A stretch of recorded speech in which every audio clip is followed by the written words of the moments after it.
In our family, we have lived for over 40 years with a handicapped daughter. We have watched her struggle with life. I don't know how many times I've prayed that God would let me trade places with her.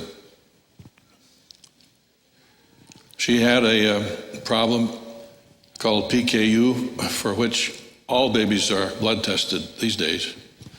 They didn't know that much about it when she was born. So she had brain damage in early infancy. And we watched her struggle. We saw her discouragements. One time when she was a teenager, she came to me and told me about how discouraged she was and how that she wondered what the future would hold for her.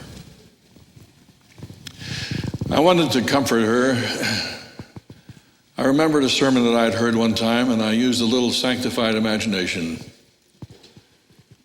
I told her about how that everybody who ever lived or died is going to meet someday. Millions on the inside of a city looking out, and millions on the outside looking in. And God is going to need someone on the inside who went through everything that they went through on the outside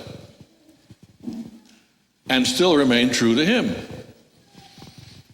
So I had her picture with me, someone from the days of the flood. And on the outside of the city, there is someone who says it wasn't fair.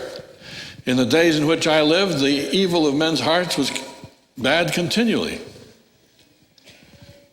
So it wasn't fair. I couldn't be a Christian in the days of the flood.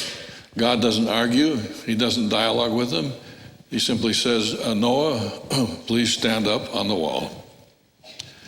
Noah stands up on the wall, and there's nothing more to say.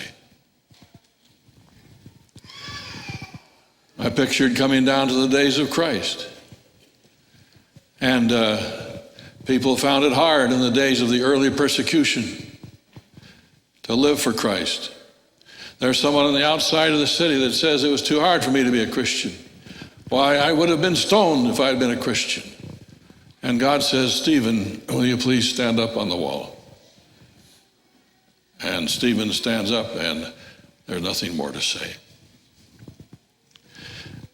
I pictured going down through the dark ages when millions of martyrs gave their lives for Christ. And there's someone on the outside of the city that shakes their fist at God and says, it wasn't fair. I would have been burned if I had been a Christian. And God says, Huss and Jerome, please stand up on the wall. And all voices are silenced. I talked about a woman on the outside who died of cancer, shaking her fist at God and saying, if this is the way you're going to treat me, forget it. And God has to have someone on the inside who went through the same experience stand up on the wall. There's nothing more to say. Someone on the outside who experienced a broken home and the hardship that created.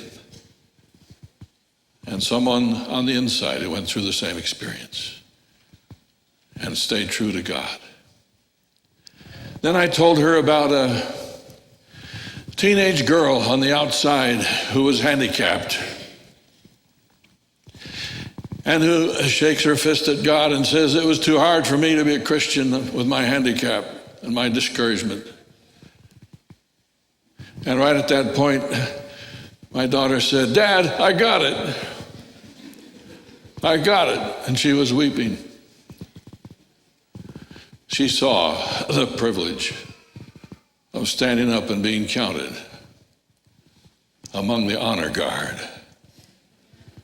who remained true regardless of what happened.